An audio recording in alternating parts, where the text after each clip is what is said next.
फिर ਇਹਦੇ ਤੋਂ ਅੱਗੇ ਸ਼ਬਦ ਆਉਂਦਾ ਹੈ ਸਤਨਾਮ। ਹੁਣ ਗੁਰੂ ਸਾਹਿਬ ਜੀ ਨੇ ਦੂਸਰਾ ਸ਼ਬਦ ਵਰਤਿਆ ਸਤਨਾਮ।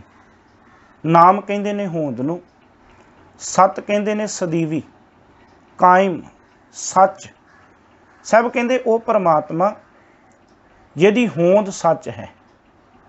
ਇਸ ਸੰਸਾਰ ਦੇ ਵਿੱਚ ਬਹੁਤ ਲੋਕ ਪੈਦਾ ਹੋਏ, बड़े बड़े महान लोग पैदा हुए, पर हैरानी वाली गल ये है कि वो अपने समय दे विच ते बहुत प्रसिद्ध रहे, पर अपने समय नूं पूरा करन तो बाद जदों इस संसार तो चले गए उन्हां दी होंद भी खत्म हो गई ते उन्हां दा नाम भी खत्म हो गया।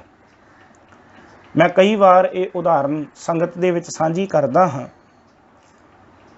कि जिवें मैं अपने ते टुका के गल करा कि मैनू अपने दादा जी का नाम पता होएगा, मैनू अपने परदादा जी का नाम पता होएगा, मैनू उन्हां दे पिता जी का नाम ही पता होएगा, पर ये पक्की गल है कि सानू उहदे तो उन्हां दे पहला पिता कौन सन, फिर उन्हां तो पहला उन्हां दे पिता का नाम की सी, इहदे बारे सानू कोई भी जानकारी नहीं है।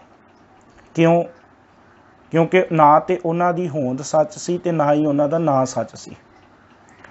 सब कहते वो परमात्मा खुद भी होंद वाला है तो वह नाम ही होंद वाला है। जिहड़ा परमात्मा केवल एक है, जिहड़ा एक रस व्यापक है, सब कहते वो परमात्मा सदा कायम रहन वाला है, उसकी होंद सदा कायम रहन वाली है। इस करके गुरु नानक साहब महाराज जी ने इस मूल मंत्र दे विच, जिन्हों आपां मंगलाचरण भी कह सकते हाँ, इहदे विच परमात्मा दे विशेषण दसदे होए, विशेषताइयां दसदे होए, गुण दसदे होए उस एक परमात्मा दा हुण ये गुण दसिया, जिथे उहदा पहला गुण सी कि वह केवल ते केवल एक आप ही है, उहदे तो बिना दूजा होर कोई नहीं।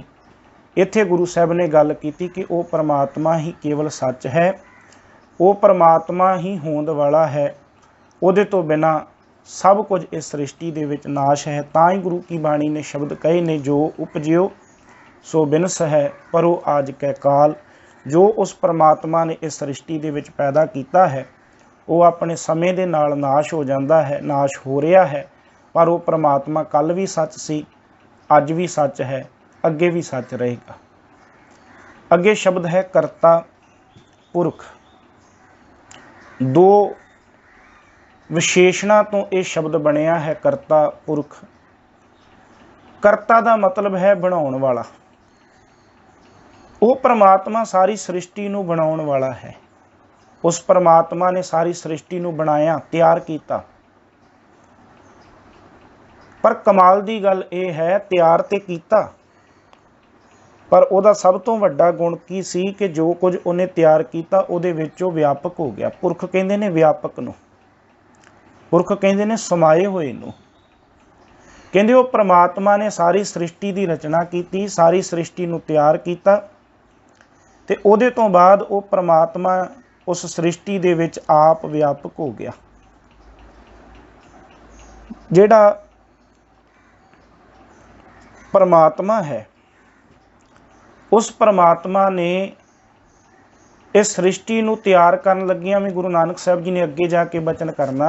साहब कहंदे कि उस परमात्मा ने सृष्टि नूं तैयार करन लगियां भी कोई सालां बद्धी समा नहीं लाया, कोई महीनियां बद्धी जां दिनां बद्धी समा नहीं लाया। उस परमात्मा ने सृष्टि नूं किवें रचिया, कीता पसाओ एको कवाओ तिसते होए लख दरियाओ। साहब कहंदे उस परमात्मा ने कीता पसाओ, आ सारा जिहड़ा पसारा कीता एको कवाओ, एक हुक्म दे नाल कीता, ते उसदे एक हुक्म दे नाल लखां ही दरिया, लखां ही नदियां पैदा हो गईयां।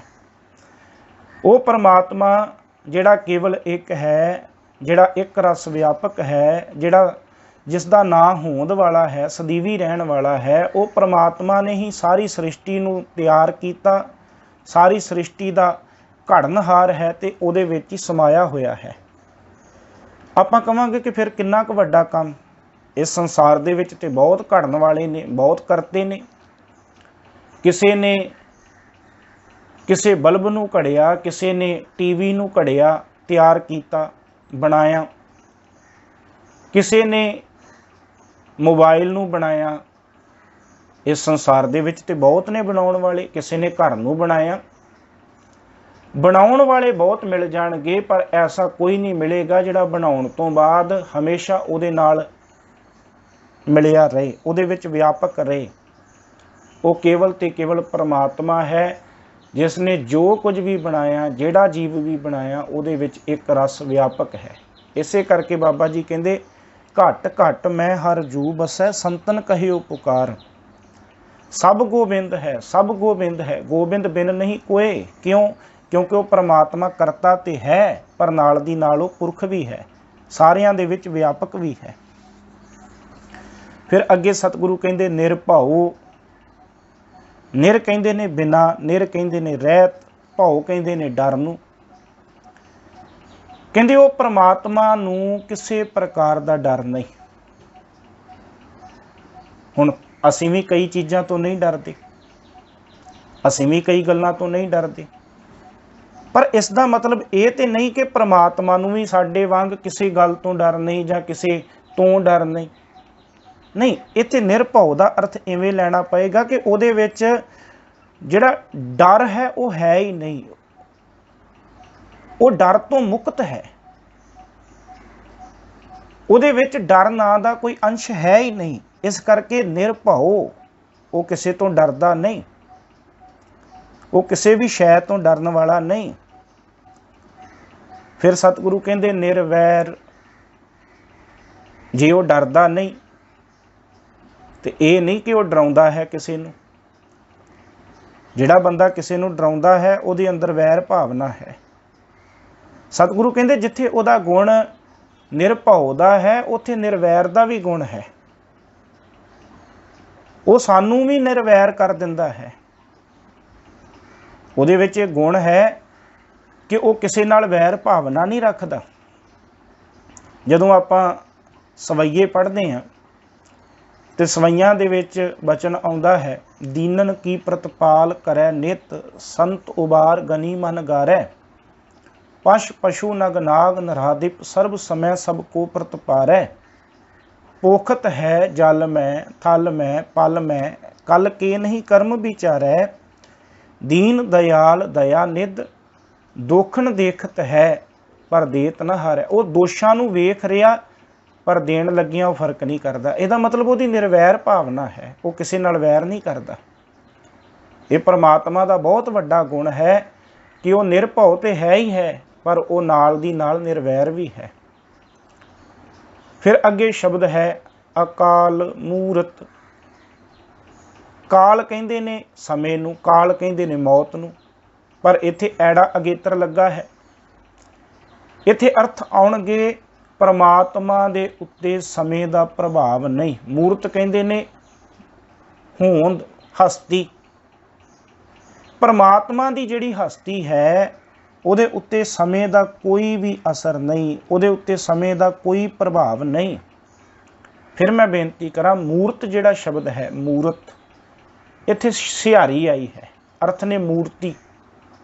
भाव जिहड़ी परमात्मा दी मूर्ति है, परमात्मा दी हस्ती है, परमात्मा दा जिहड़ा आकार है, उहदे उत्ते समय दा कोई प्रभाव नहीं। और गुरु ग्रंथ साहिब दे विच मूरत शब्द जिहड़ा है वो दो स्वरूपां विच आएगा। एक मूरत जिहड़ा है उहदे अर्थ आउणगे मुहूरत। एक मूरत दा अर्थ आएगा मुहूरत, पर एक मूरत दा अर्थ आएगा मूर्ति, हस्ती। पर मूर्ति अर्थ, हस्ती अर्थ तां आएगा जदों तत्ते नूं सिहारी लगी होएगी। सारे गुरु ग्रंथ साहिब विच जदों तत्ते नूं सिहारी लगी होएगी, फिर इहदा अर्थ मूर्ति आएगा, हस्ती आएगा। पर जे मूरत दे तत्ते नूं सिहारी नहीं लगी तो फिर इहदा अर्थ आएगा मुहूरत। समय दे बारे जिहड़ा जिक्र किया जाता, चंगे माड़े समय बारे जिहड़ी विचार की जाती, मुहूरत कि आ समा चंगा आ माड़ा, मुहूर्त कढ़ाए जाते ने, वो अर्थ आउणगे। पर जदों गुरु ग्रंथ साहिब जी दे विच मूरत दे तत्ते नूं सिहारी आई, उहदे अर्थ ने मूर्ति, उहदे अर्थ ने हस्ती। इत्थे गुरु नानक साहिब जी ने विशेषण दसदे होए परमात्मा दा ये शब्द वरते ने अकाल मूरत। परमात्मा की हस्ती जिहड़ी है वो समय के प्रभाव तो रहत है। दुनिया दे विच जिन्ने भी जीव ने उन्हां दे उत्ते समय का प्रभाव है। भावें कोई मूर्ति भी है ना, भावें कोई इमारत भी है ना, इतिहासक तौर पर उहदे उत्ते भी समय का प्रभाव है। मूर्ति जिवें दी पहलां सी अज नहीं है जां कल नहीं होएगी, साडे उत्ते समय का प्रभाव है। असीं कल बच्चे सी, अज जवान हो गए, कल नूं बुढ़ेपे विच जावांगे, साडे शरीर दे उत्ते झिरड़ियां पै जाणगियां। कल साडे मूँह विच दंद नहीं सी बचपन दे विच, फिर दंद आ गए। दाड़ा नहीं सी साडे मूँह ते, अज दाड़ा आ गया। ये दाड़ा अज काला है, कल नूं चिट्टा हो जाएगा। अज साडा शरीर है, असीं तंदरुस्त हाँ, समय का प्रभाव पएगा, असीं मौत दे मूँह विच जा पवांगे। साडे उत्ते समय का प्रभाव है, पर परमात्मा दे उत्ते समय का प्रभाव नहीं है। साहिब मेरा नीत नवा सदा सदा दातार, वो हमेशा नवा नरोआ है, वो हमेशा इको अवस्था विच है। इस करके साहब जी कहते अकाल मूरत परमात्मा की हस्ती उत्ते समय का कोई भी प्रभाव नहीं है।